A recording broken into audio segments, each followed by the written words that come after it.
Neste vídeo, exploraremos a história das pessoas com síndrome de Down, desde como eram tratadas até como a eugenia tentou eliminar indivíduos com essa condição.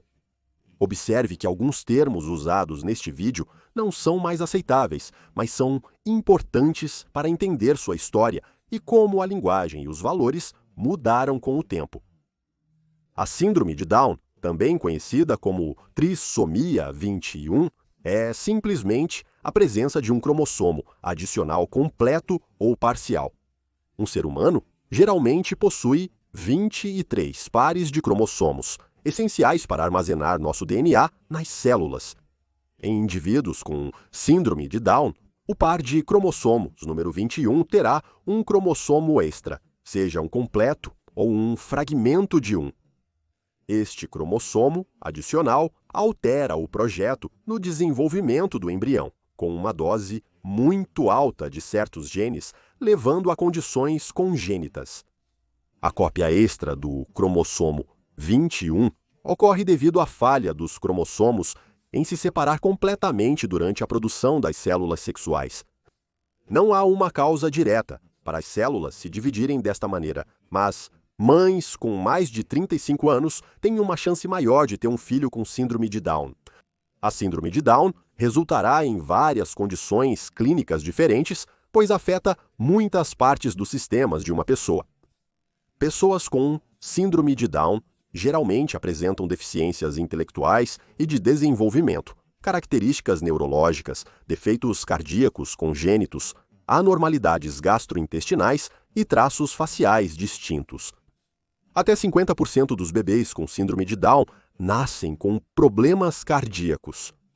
Essa é a principal causa de mortalidade em pessoas com síndrome de Down, principalmente nos 2 primeiros anos. Quanto à história das pessoas com síndrome de Down, sendo uma condição genética, elas fazem parte da história humana desde que existem humanos. Mas antes da medicalização da condição, a síndrome de Down não era reconhecida como uma deficiência própria. Pessoas com síndrome de Down eram frequentemente agrupadas com outros indivíduos com deficiências intelectuais sob o termo genérico de idiotas desde o nascimento. Evidências de sepultamentos dos séculos V e VI na França indicam que pessoas com síndrome de Down eram enterradas junto com outros membros da comunidade. Isso pode indicar que eles não eram estigmatizados e eram tratados como qualquer outro membro da comunidade. Embora pessoas com deficiências intelectuais, como a síndrome de Down, não pudessem possuir terras nem herdar, também há exemplos delas, sendo abandonadas e negligenciadas, com famílias indispostas ou incapazes de cuidar de suas necessidades complexas. Pessoas com síndrome de Down frequentemente têm diversos problemas de saúde e, sem os cuidados médicos adequados, a maioria morre jovem. Pessoas com características faciais semelhantes à síndrome de Down aparecem em várias obras de arte ao longo da história, embora muitas dessas interpretações sejam modernas. Aqueles com a condição eram frequentemente confinados ao papel de eterna criança, ou santo inocente, e por isso, em tais pinturas, eles eram frequentemente retratados como anjos ou ao lado de Jesus Cristo. Antes da criação de instituições estatais, a família era responsável pelo cuidado das pessoas com deficiência. Porém, há exemplos de hospitais religiosos que cuidavam de pessoas com deficiências intelectuais. A síndrome de Down foi descrita pela primeira vez em 1866 pelo Dr. John Langdon Down, e claro, é dele que a síndrome recebe seu nome. Down era um médico britânico e ele trabalhava no que era então chamado de Asilo Real Earlswood para idiotas. Este era um asilo de caridade, com pacientes admitidos por recomendação. Naquela época, quando pessoas com deficiências intelectuais ou doenças mentais eram frequentemente confinadas indefinidamente, este asilo tinha objetivos distintos.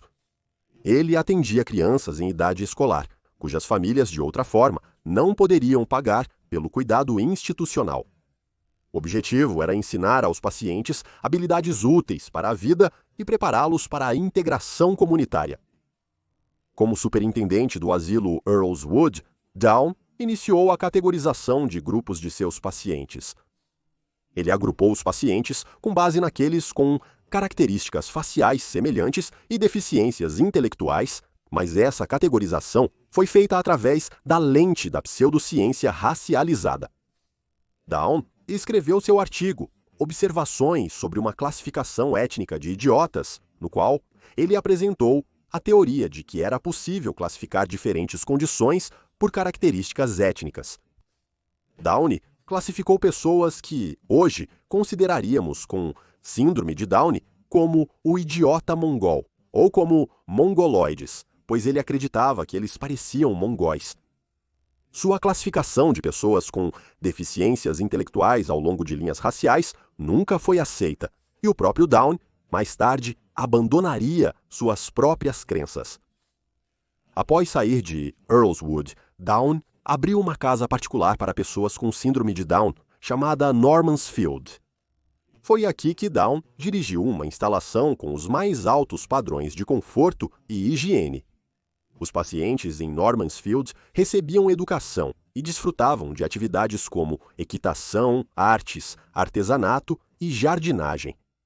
Down faleceu em 1896, aos 67 anos. Seu neto, Norman, nascido uma década depois, foi diagnosticado com síndrome de Down. O trabalho de Down na identificação das características das pessoas com síndrome de Down ganhou destaque no início do século XX. Nesse ponto, a síndrome de Down era referida como idiotia mongólica ou mongolismo. Antes mesmo de compreender as causas da síndrome de Down, tentou-se eliminar a condição através de métodos eugênicos. Eugênia é a teoria científica que propõe que os humanos podem ser aprimorados por meio da reprodução seletiva. No começo do século XX, a eugenia não era uma ideia marginal.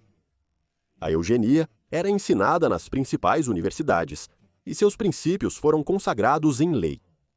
Indiana foi o primeiro estado americano a introduzir a esterilização de pessoas com síndrome de Down, sendo a eugenia a justificativa. Muitos dos estados seguiram o exemplo, com 33 dos 48 estados americanos aprovando tais leis. Pessoas com síndrome de Down foram incluídas como alvos aceitáveis desta prática. Com a consolidação da eugenia, alguns passaram a associar a síndrome de Down a outras deficiências intelectuais, a imoralidade e a genética.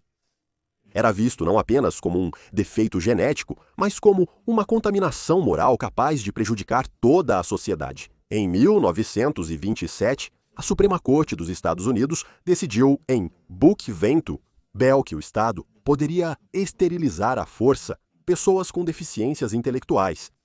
Até 60 mil pessoas, muitas delas sendo pessoas com síndrome de Down, foram esterilizadas durante o impulso pela eugenia nos Estados Unidos. Mas essas leis inspirariam alguns dos piores exemplos de eugenia.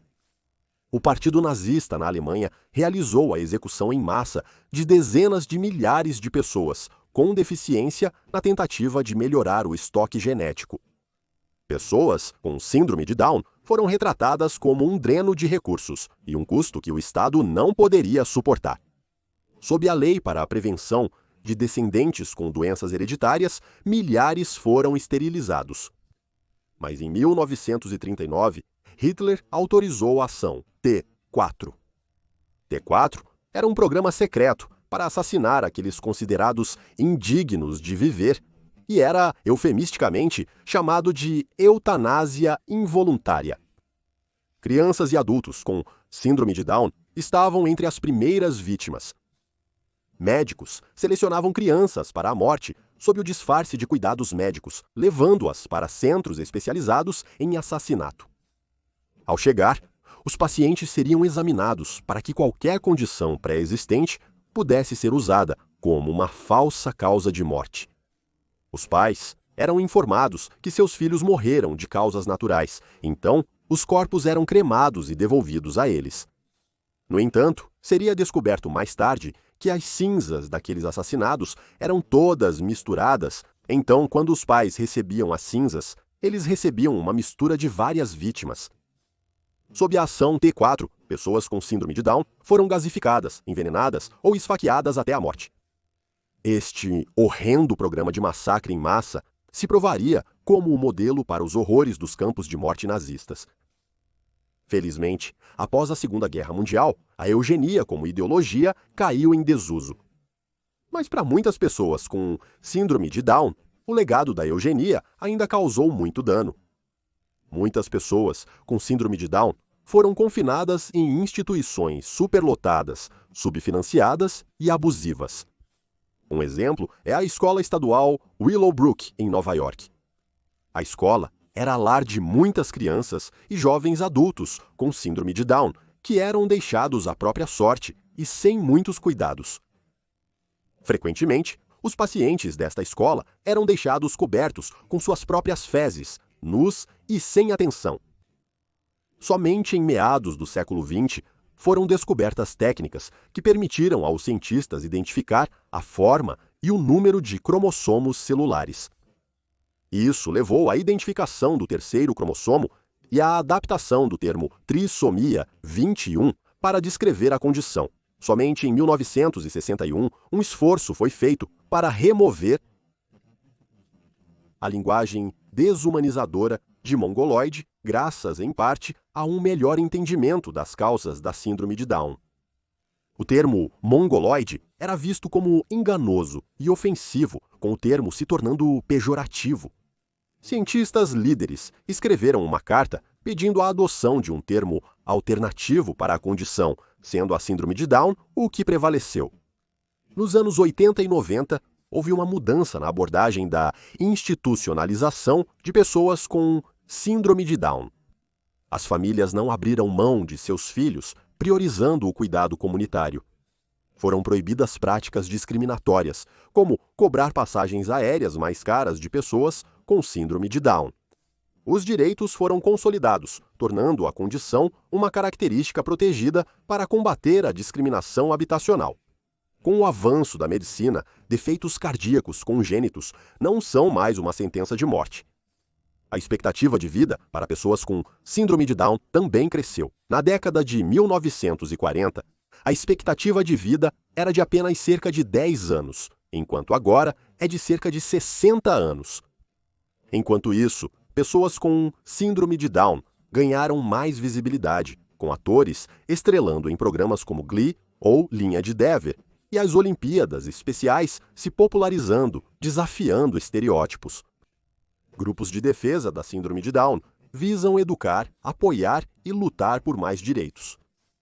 Mas novos desafios e controvérsias continuam a afetar pessoas com a condição. Com o advento dos testes pré-natais não invasivos, os futuros pais podem descobrir se o bebê pode ter ou não a síndrome de Down. Isso levou à interrupção de gravidezes, onde a síndrome de Down foi confirmada, com países como a Islândia tendo quase 100% das gravidezes diagnosticadas com síndrome de Down interrompidas. Alguns chamaram isso de uma nova forma de eugenia ou até mesmo genocídio, e alguns cientistas, como Richard Dawkins, afirmaram que seria imoral trazer uma criança com síndrome de Down para o mundo. Há vários exemplos online de defesas apaixonadas contra esses esforços, inclusive de pessoas com síndrome de Down. Pessoas com essa condição sempre existiram na história, mas, frequentemente, são marginalizadas ou mal compreendidas. Embora muita coisa tenha mudado, ainda há muito a ser feito na aceitação de pessoas com síndrome de Down.